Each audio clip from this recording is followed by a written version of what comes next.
Hey, everybody. Welcome to another episode of Clinic Gym Radio. I am your host, Dr. Josh Satterlee, and I am pleased to be joined by my man in Sioux Falls, Adam Halseth. Adam, how are you doing? Good. Thanks for having me on, Josh. Absolutely, man. I appreciate you taking the time. So, Adam, can you give my listeners, we have a lot of, probably thousands of listeners within the Sioux Falls community, but for those who don't directly know you, can you bring everybody up to speed into who you are and what you do? Yeah, so I'm a physical therapist at a sports medicine clinic in Sioux Falls, South Dakota. Name of a place called Orthopedic Institute. Spend most of my day treating all orthopedic conditions and sports medicine clientele. Awesome. And give us a scale of size here. So how many PTs are there, PTAs, all that? We have one PTA, but we have 13 PTs, I believe, 13 to 14. We all have in the same facility that you're in? No, we have one main clinic, and then we have kind of our performance center clinic. That's where I spend most of my time. And we also have another satellite clinic all within Sioux Falls. Wow. And how many in that performance center? 3 of us, three Wow. PTs, and we also have, I think, 5 trainers, like personal trainers that do the performance side. Very cool. And are you doing like an integrative approach? So when you're done with their care, you hand them off to the trainers to kind of get them strong again? Yeah, absolutely. We do that a lot with, especially our ACLs. We'll kind of, once, especially when insurance runs out, then we'll have to do our cash pay program with our return to maximum potential type program. And also when they're done with that, when they're healthy, they're playing sports, and absolutely they'll go see some of our trainers out the performance side. That's awesome, man. Yeah, when the insurance company's like, all right, well, we allow for 5.5 visits for an ACL reconstruction. Yep, which we do in about 2 weeks. Yeah. and then your trainers handle the other 18 months of return to play, huh? You got it. No, awesome. Realistically, hopefully we can get about 4 to 6 months PT, and then when they're full out return to play, working with either our athletic trainers in the interim or our personal trainers if they're already back at sport. As far as return to play guidelines, we're going to dive into a different subject, but what are like some strength markers that you see as a therapist you desire in your patients? So like most of these are, I'm going to guess, adolescent athletes. Yeah, most of them, yeah, that we will do this stuff with. Yep. All right. So an adolescent boy or girl, like what do you expect them to be able to do a year after surgery? Well, hopefully a year after surgery, they're doing just about everything they were doing before surgery, except better. We want to get them better because in our eyes, if we got them back to the way they were, well, the way they were is how they got hurt. Right. So we want them to be better. We use various return to play guidelines in the research. We're also looking to revamp our return to play program, as more recently with the research, quite frankly, return to play testing across the country kind of sucks. It's done very poorly. We find this with increased rates of return to play guidelines. Also, just a lot of clinicians aren't doing a good job with return to play testing. Yeah. And a lot of it's like, what I call subjective objectives. Like, they're defined as objective measures, but you're like, that's totally subjective whether they completed that well or not. And that's a different beast, Exactly. We're doing all the single leg hops, the triple hops, all that stuff. Right. And they might pass the numbers, but we have no idea how they're getting. Or if there's tons of lateral movement of that lateral shift of the knee, it's like, can they provide, complete 5 hops? Yes. Without you throwing up from watching? No, they can't. Right. Right. Exactly. You got to pass the eye test too. Yeah. Awesome. Which then brings in a whole bunch of subjectivity. So that's what I want to dive down. You and I kind of met through your use of a technology that I totally believe in and I totally love, the BodiTrak, which is like, for those who don't know, you ever seen a blue mat? Usually it got its birthplace in golf. So a lot of golfers standing on what looks like a blue doormat and taking a swing.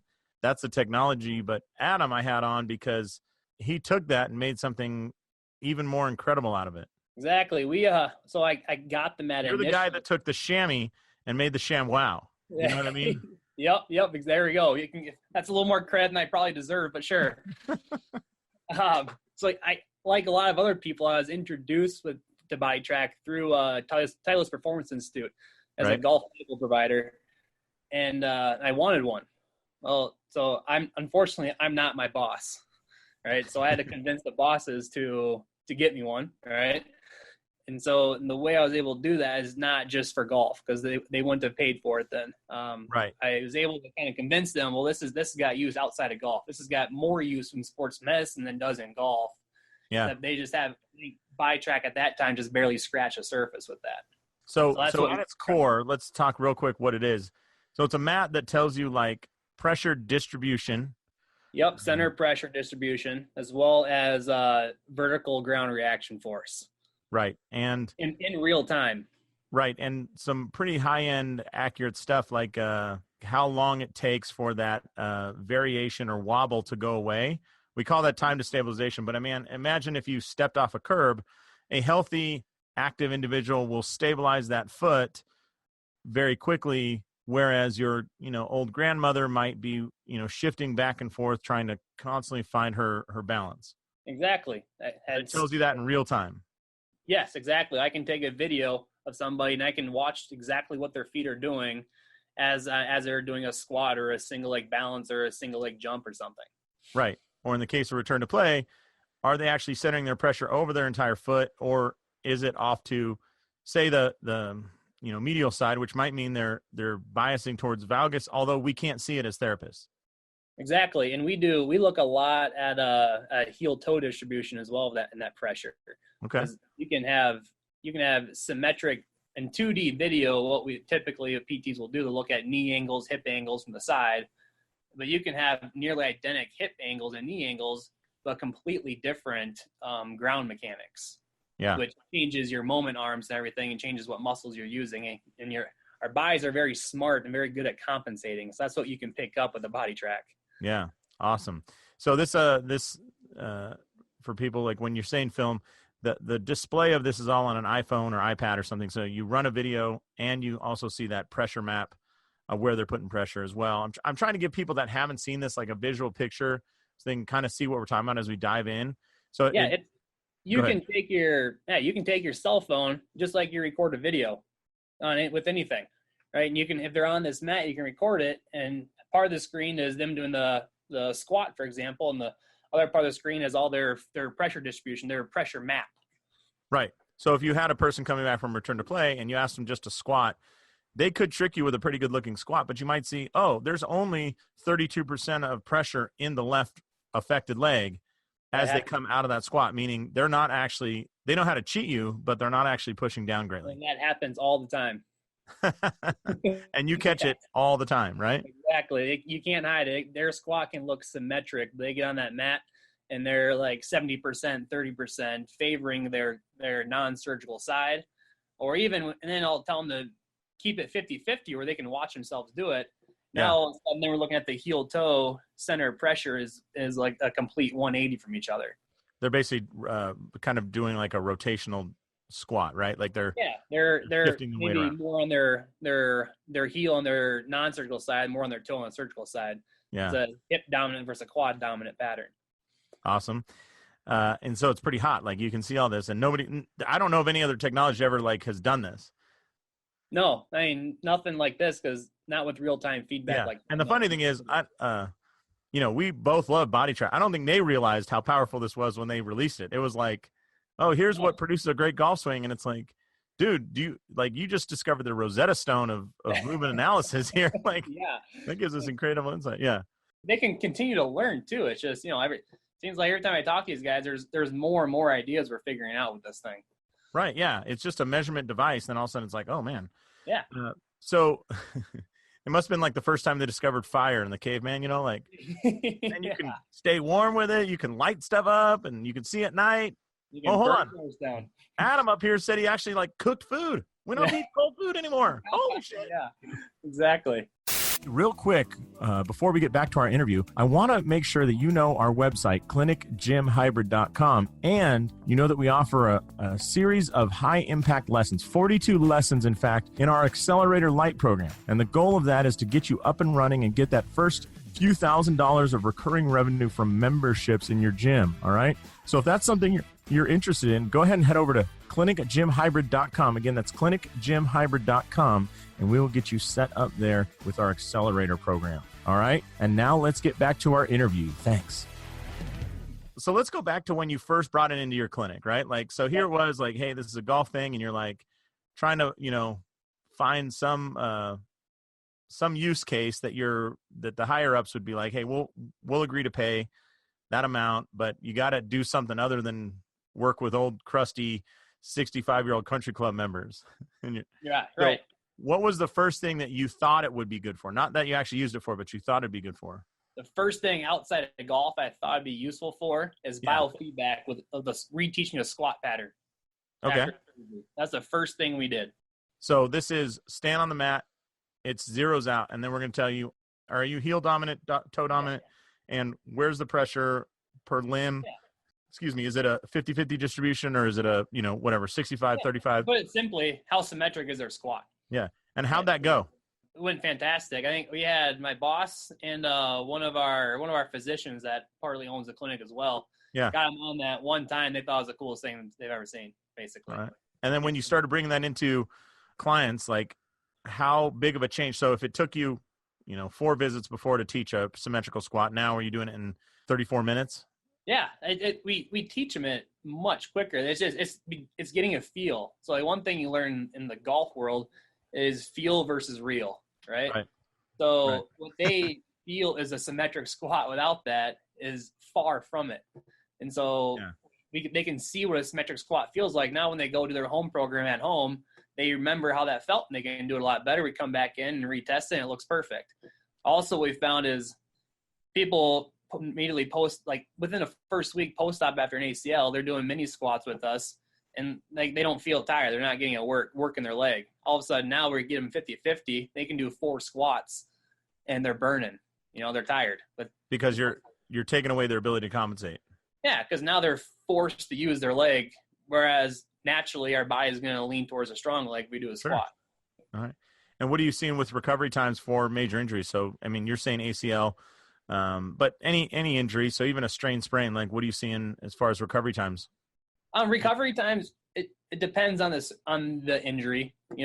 Strains probably a little bit quicker because we can load them more efficiently right away. Yeah. With their ACLs though, we still would stick with the same time frame just because of the biological healing of the graft. But they're passing their return to play testing very well, very quickly. Long before you actually are going to ask them to return to play? Yes.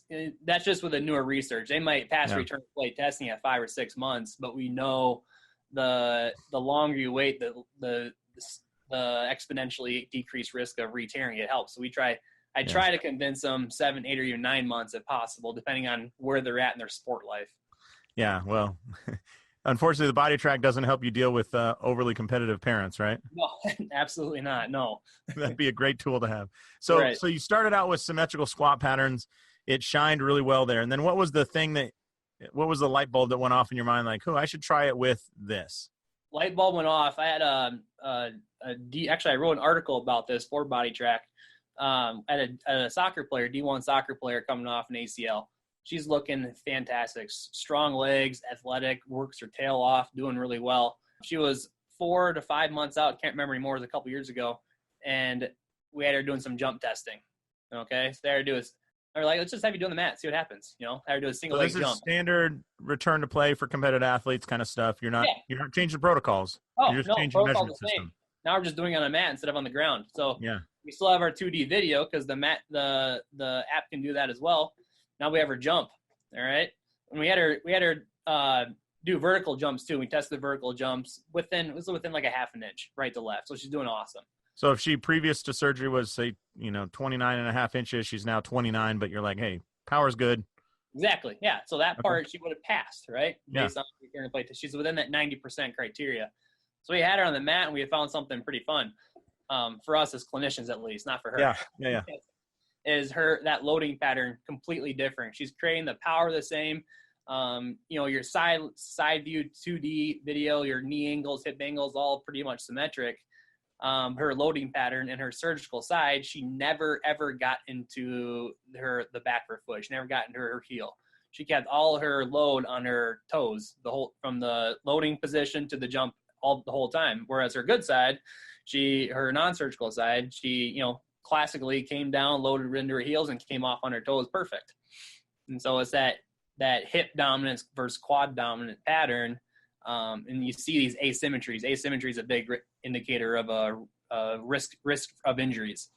Right. And pick that out. Yeah. And let's not, there is the recurrent injury that she could, damage her ACL again, or in her compensatory pattern and plus D1 athletics, if she's never going down on her heel, basically her foot and her windlass mechanism is always on tension, right? So she maybe develops plantar fasciitis or heel cord injury or something like that. It just puts the whole chain at risk. Right? Yeah, that's awesome. So as soon as you saw that, were you like, well, this lady's out of, holy smokes, we got to book you in another 12 weeks. Right. No, but it gives us, and when it comes to telling these athletes, getting these athletes to wait longer, that's another piece we can use to show them. And when we show them that, light bulb goes off in their head, like, I got work to do yet. Yeah. And also from a treating standpoint, that it shows us where we got to focus our treatment at. I'm sure the light bulb went off of, oh crap, how many people did we send out the front door like this would have caught, right? I mean, exactly. It sucks, but that happens. It happens. Exactly. And at least you're catching it now. Exactly. And it's so easy to do. I mean, we can take this thing to I can take this thing to a soccer field. We can screen every soccer player in a matter of minutes, because we can take it in our clinic, we can move it around, and it's user friendly, it's dummy proof, to put it bluntly. Yeah. Well, that's good, because around 4:45 in the afternoon, when everybody's seeing a ton of patients all week on a Thursday and you're trying to get out, because it's your friend's freaking birthday party at the local bowling alley, you can be pretty dumb, and you want to be able to, still be able to test them accurately, right? Yeah, exactly. And you can, the running them through the program's easy, running them through the mat's easy. It's your analysis when you're done that's when you got to use your kind of your knowledge. Yeah, I totally agree. So what's something? So those are common lower extremity return to play, like fairly easy. Is there anything that you feel like is kind of tricky that you're starting to see an application where most people wouldn't think it lives? Anything in the upper extremity, or one thing we have kind of played with a little bit, haven't put it in like any protocols yet, but I've used it on some people. For example, I had a power lifter that he's a bodybuilder coming off a rotator cuff tear, and I got him on that mat and he's probably about 12 weeks, and we're doing push-ups on it. Right. Okay, so now we're looking at symmetry right and left, and also ground reaction force right and left and so we're looking at pressure and ground reaction force and seeing, if he's putting in like equal pressure on both hands. Yeah. Yeah. That's an interesting thing that we used it for in one case. Is one of the with the new software update, what is it called? Alto. Yeah. It does that power measurement as a percentage of your body weight. So it'll say like, oh, your ground reaction force is 2.1% or 2.1 times your body weight, right? Right. Yep. And everybody listening, like, if you think about the development of power, you can put out the same amount of power, but if it takes you twice as long, well, okay, I'm trying to do the F equals MA equation here. The force, which is what you're measuring in sports, right? Like that's what you want. Hey, force is, or ground reaction is speed on the turf. It's all those things.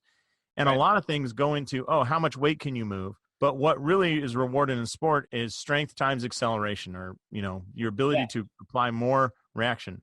So what we saw is some people that, for example, a guy was 61 years old, put out 2.4 times his body weight in force.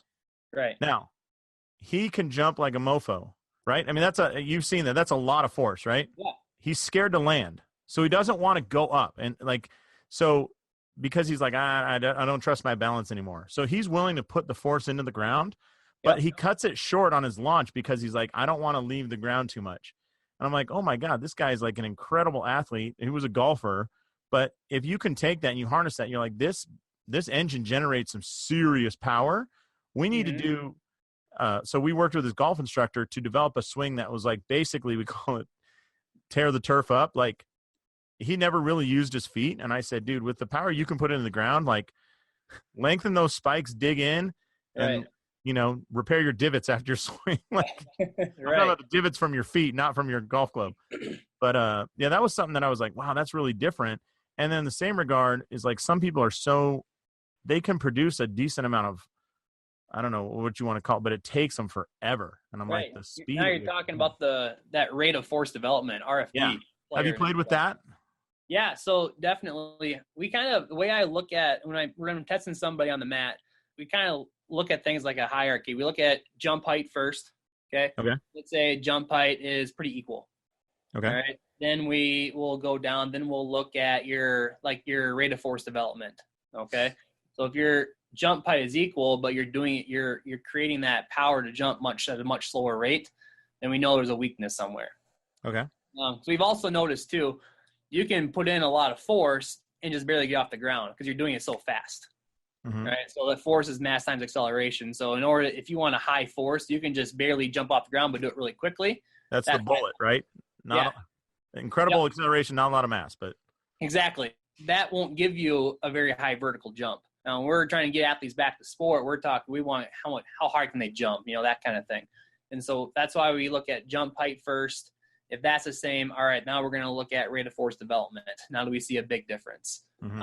We'll do a lot of like drop jumps or single leg drop hops, where you step off a box, hit the ground, jump back up. That's a great tool because we look at jump height. And if that's good, then we look at ground contact time and a metric called RSI, reactive strength index, which is contact time divided by flight time or vice versa maybe. But it takes all that into consideration. So if their jump height's the same, but now they're on the ground twice as long, we know there's a weakness there, a limitation that we couldn't pick up normally. So let's say, for example, as I like playing this game, there are a lot of teenage athletes. I'm sure you've seen this in college. Did you play college athletics? I did, yeah. Played football. Okay. What position did you play? Receiver. All right. A white guy receiver. What division? Short white guy receiver. Short white guy receiver. All right. So there are the people that are, and it usually teases out in their freshman or sophomore year of college. They are incredible technicians in the sport. Yep. And that hides the fact that they're not great athletes. And then there are also, you're looking at one of them right now. All right. But there are also those people that are wild athletes, and it's like they're a freaking a jaguar, and they just happen to be taught how to catch a ball, or they just happen to be taught how to swing a golf club, or they just happen to be taught, you see this in the NFL. A lot of guy gets recruited at quarterback and turns into a hell of a cornerback or receiver or something. They switch positions. What that tells me is they're an amazing athlete at their core, and you apply a new skill set to them, and they're like, yeah, okay, I can still run fast, move my body fast, and everything. Right. So what happened with you? Like, just out of curiosity, you said I'm looking at one of them. So I think throughout high school, now, granted, we're in South Dakota. We're not playing Texas high school football here.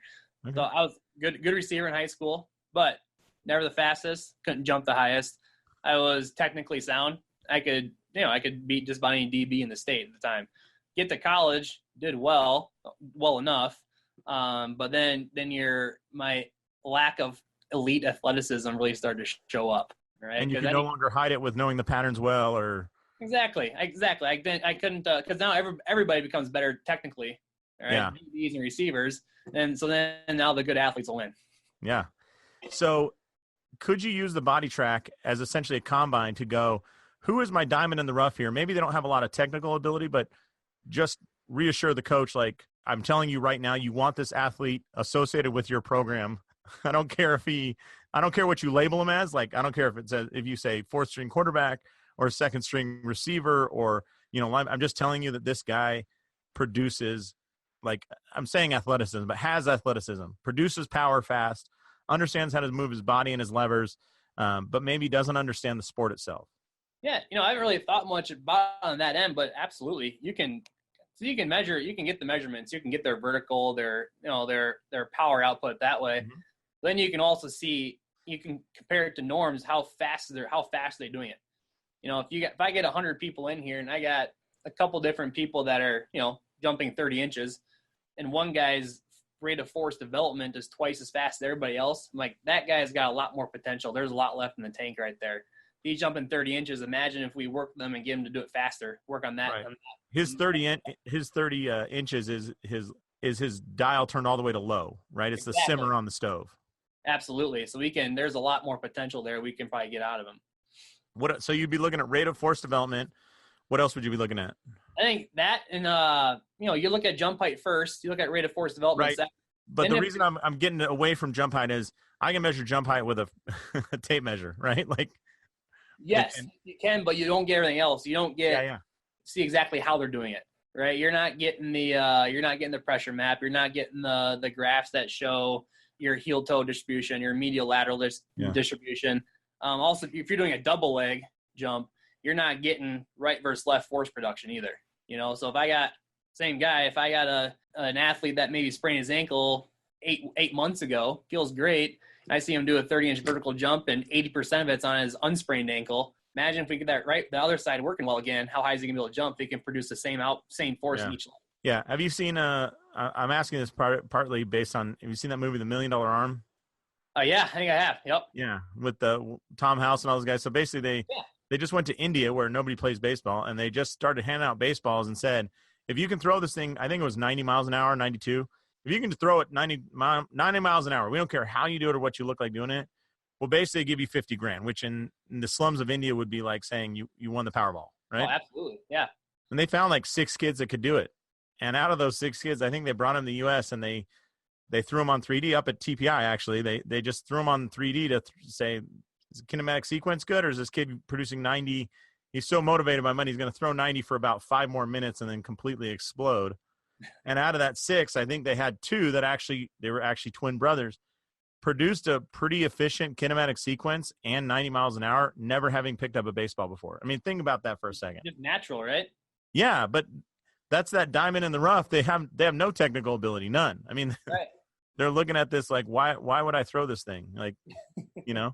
And incredible. And I think they both got major league contracts or something, at least for a couple of years, which to them was enough to break them out of the slums. Right. If you can find that, then you get a good coach that can teach them the skill part of it. Right. Yeah. Right? I feel like your potential is unlimited at that point. Yeah, I think if you had this and you were able to talk, go to some like some peewee football things, some middle school football things, start testing athletes, you can be like, that kid's an atom. Get him out of here. That kid's got potential. Yeah, I hear ya. Appreciate that. Yeah. He has a Halseth disease, man. Get him out of here. No, just kidding. But seriously, you could become really famous with the coaches in your area by saying, hey, this kid doesn't look like it. And you hear that all the time. Like, oh yeah, I just moved here from Alaska. They don't have a baseball season. Right. So I learned it 3 weeks ago or something, Yeah. I think you can use that with golfers a lot. You're looking at their driver's swing. There's a lot of research that shows the timing of your lead leg force, vertical force, is really important as far as how hard you hit the ball. Yeah. So if you got someone who's hitting the ball 300 yards and you look at you get the BodiTrak on have them hit, and the force at where it's supposed to be at shaft vertical is low, you got room to wiggle. This guy maybe could be hitting at 340 instead of 300. Right. There's more potential there. That's when you go, listen, dude, if you sign up with my program for 16 weeks, it's only $8,000. I can get you to hit it 325 Absolutely. Yards. Yeah. Guaranteed. Yep. Guaranteed. No money back, though. Yeah. I had a professor that used to say, oh, you have the common cold? Well, if you take my proprietary blend of herbs and spices and drink plenty of water and get at least 10 hours of sleep a day, I guarantee you'll get over that cold in 14 to 28 days. There you go. Smart business, man. Yeah, exactly. Well, I'm pretty excited about this BodiTrak. Anything that you're playing around with that's not quite there that you're hoping that you can measure, or what's in the back of your noodle? Well, with their new software called Alto, I think again the possibilities with that they're just scratching the surface. What Alto is doing compared to what they used to have, it gives you all the metrics for you. It gives you jump height, it gives you landing force, takeoff force, gives you ground contact time, all this stuff. And so it's very easy for you and you can create a report for it. So now all this math I was trying to do before is doing it for me now. So now it's easier sell for me to get this implemented into our return to play program, where every single athlete is coming through this. I think we're trying to figure out exactly what metrics we want to use for each jump, partly based on research, partly based on what we're finding as we run athletes through this. I think when the full release of the app is available, that will be pretty cut and dry as far as what metrics go with which actions. But that's what we're working hard on now, is just how exactly do we want to implement this to make our return to play decision-making better, and better for the efficient, and also better for the athletes to minimize, re-injuries. Yeah. How long have you actually been using the BodiTrak with the return to play? Probably maybe 6 to 8 months, I would say. And in that time, how many additional surgeries do you think you prevented? That's hard to tell, because if I'm only 6 months, some of these people, they're all still playing, right? Yeah, I you haven't heard saw of that elite, that D1 soccer player you spoke of, right? That she probably was another surgery that you would have missed had you not had the technology. Right. I mean, you can never guarantee they're going to get hurt, but now my numbers here are probably not correct, but they're 15% of injury reduction or injury rate, maybe went down to 10 or 5%. You never know if she would have gotten hurt anyways, but you can be pretty confident that we help minimize her risk.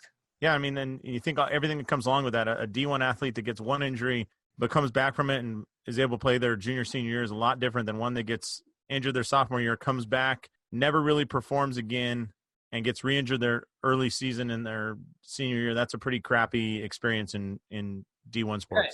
I mean, what I think more about, is when we get an athlete that, maybe 5 years ago, 6 years ago, tore their ACL. Now I've been in this clinic for 3 years, so when I see this guy now 3 years later, or 5 years later with an ACL, I wonder if we had this technology then, would he have torn his ACL? Now you can't make any guarantees, and you never know, but that we can help reduce that risk now. Yeah. Awesome. Well, for those people listening, if you are interested in BodiTrak, I want to make sure they know how to get this. BodiTrak Sports. Is it BodiTrakSports.com or BTSports.com? What is the... They actually just changed it. I'll look it up here. It used to be BodiTrakSports.com. BodiTrak Performance, and it's BodiTrak. True, yes. Yep, BodiTrak Performance. But I'm sure if you look around enough, you'll find it. And Adam, how can people find you, by the way? You can look me up social media at Adam Halseth on Twitter, Instagram. You can also spell Halseth for us. Halseth. I'll occasionally throw some good case examples out there as far as what we did the BodiTrak. Also, just our website, my work website too. That's oisouxfalls.com. Yeah. So if you're worried about a return to play, I don't think that anybody in the country is doing it as well as Adam is right now. So it might be worth a trip up there. What's great about BodiTrak is we're at a clinic. We can't afford the $30,000 force plates. We can't afford the $20,000 3D kinematic video system. But this allows us. This gives us better idea than most as far as how we're doing return to play. And this, just for everybody out there, is about $3,500 for the mat, and the software runs on your iPhone anyways, or your iPad, or whatever you got in your pocket. It'll run it. Exactly. Yeah. I mean, it's for the ease of use, it's 98% research grade is what I've been told by the guys who tested it and made it. So it's about as good as it gets unless you're doing high level research. I think what's his name, Sasha McKenzie, who's got to be one of the number one biomechanists out there. I think he laid it on top of a set of force plates, and he was like, "Yeah, it's about that good." But for street level, I mean, force plates, like you said, are going to cost you $20,000 a piece. Install 2 of them in your floor. Plus, you need to raise the whole floor up. It's ridiculous. Yeah, and you can't move them. This one I can take out. I can take to a basketball court. I can take to a golf course. I can take to a soccer field. Right. You can put this inside of a bunker, sand trap on a golf course, and it still picks it up at the same accuracy. Right. And the other thing is for marketing, I mean, you take it out to work with a baseball player at a little league park, and there's a couple games going on. It sticks out, and people are like, "What are you doing?" And you're like, "Oh, well, glad you asked. Let me show you." That's happened multiple times on a driving range. I've had a client out there on a driving range, and you'd be surprised how many people will come up to me and ask me what we're doing. That's awesome. Yeah, that is awesome. Well, it works well for all those things. So I appreciate you taking the time with us, Adam. Hey, Adam, I'm going to do my quick little sponsor message here, though. You ever have exercise you want to send home with your clients? What's that? Do you ever have exercise you want to send home with your clients? Oh, all the time. You have like exercise programs or stuff you want them to do when they're not with you? Absolutely, yeah. Wouldn't you love if they had an app on their phone that they can look up that was exactly your information, your brand, your name, and they could pull up those exercises specifically made for them? Yep, sign me up. That's why you should check out Membrant.com. Membrant, it's spelled like Rembrandt, but Membrant.com is our sponsor, and what they do is they make custom apps for small businesses like us to help you deliver the information to the phone that's already in your client's pocket. So they've built my app, and they're working with people all over the country to build custom apps. So it's not, oh yeah, go to like, I don't know if you ever use like KinetiSense or Huddle or what else, Coach Now. It's not go to Coach Now /Adam. No. This is the Adam Halseth app. And it'll have all their information. You put it right there, and it delivers it right to their pocket. It streams video super fast. They can review stuff. If you have exercise, you can just say, hey, in your system, just send that person, I want them to go through our stenosis protocol, and it'll send those 8 videos to their phone.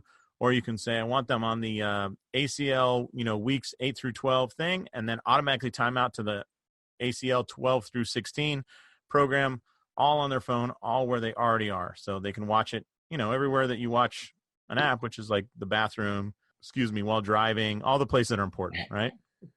Absolutely. In the line at Starbucks. So, all right. Well, check out membrant.com. They sponsor this show and I use them because I think it's really in the next phase, man. Between what the technology you're talking about and then our ability to get that information to our clients, we got to keep changing and improving because the insurance companies aren't going to keep paying for the same old thing. So I think these technologies allow us to kind of pull a fast one on them and get paid for stuff much faster. So, yeah. Anything else you want to share with our people, man? Like, I think that you're on the cutting edge here, Adam. It's super exciting.